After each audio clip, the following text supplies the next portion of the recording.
Hi, I'm Debbie Travin from DLT Interiors, and I specialize in high-end luxury interior design.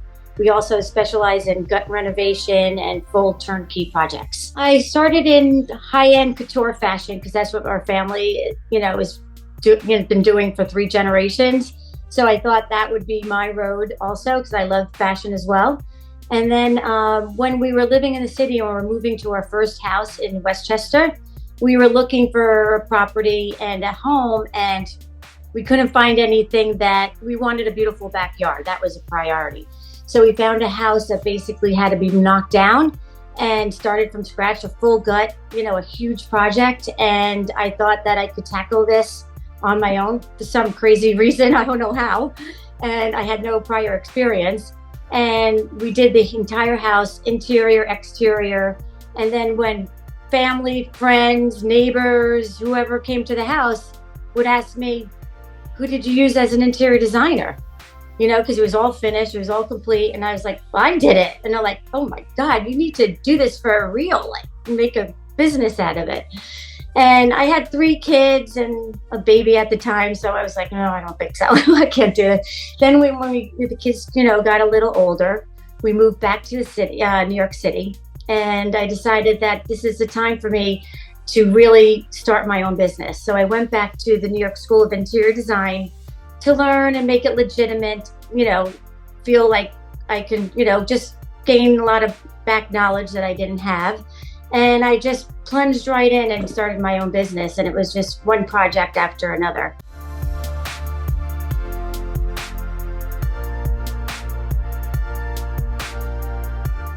I moved down prior to COVID, and then I thought it was going to be very challenging. And then after, it was like everyone from New York came down to Florida. So it was making my job very easy. All my clients were moving towards me. So they were moving out of New York. They were, setting up their families and everything here. And they were, maybe setting up homes or having second homes here. And then I was getting a lot of other people from all over, like Mexico City and Chicago and oh my gosh, all over Nashville, Tennessee. I mean, it was fantastic, honestly. So I mean, people from all over, but a large portion of my clientele is from New York.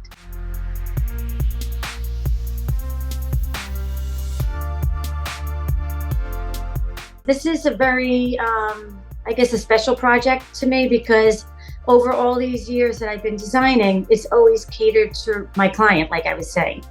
But this one is my vision and my design aesthetic, which is actually pretty different than a lot of my clients. And it also served as our showcase.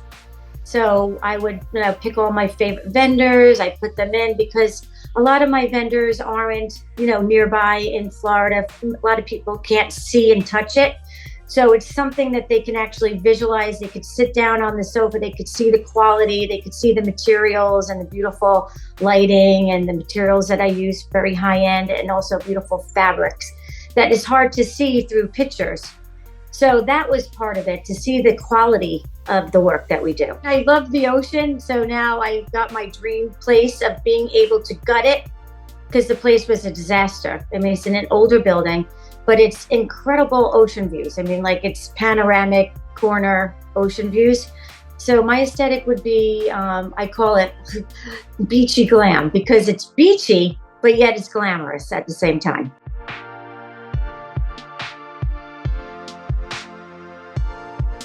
I'm actually moving into not, deleting the residential because I'm always going to do that. But I'm going to do commercial, like these older buildings on Miami Beach, like these condos. They're very, they're dated, obviously. They're actually so dated, they're from 1960s. They haven't changed their lobbies and their amenity spaces. And I'm going to be renovating all the amenity spaces. So I'm super excited about that. It's a whole new, endeavor. And especially in my building where I wanted an older building because I wanted to be able to gut it and start and make it my own. The building is from the early 90s and it's really dated. So there, we're going to be doing the whole the outside area, the pool. I mean, the common spaces, the hallways, the lobby, all of it. So that's next on the agenda. I grew up riding horses, so my whole youth was, and my growing up is riding and showing, and that really like instilled a lot of. First of all, it was like dedication. I had to ride every single day after school, and then weekends we would have to get up at 5 o'clock in the morning for horse shows. And while my friends were out, partying or doing whatever they were doing, I was, showing and competing. And I think that really set my stage for, dedication and determination and competition and all that. My mom and dad actually have a horse farm in Ocala. So I could ride anytime I want, but I actually don't have time to. So, I mean, it would be nice. And I know I can, but I just don't, because it's very time consuming and I just don't have the time right now.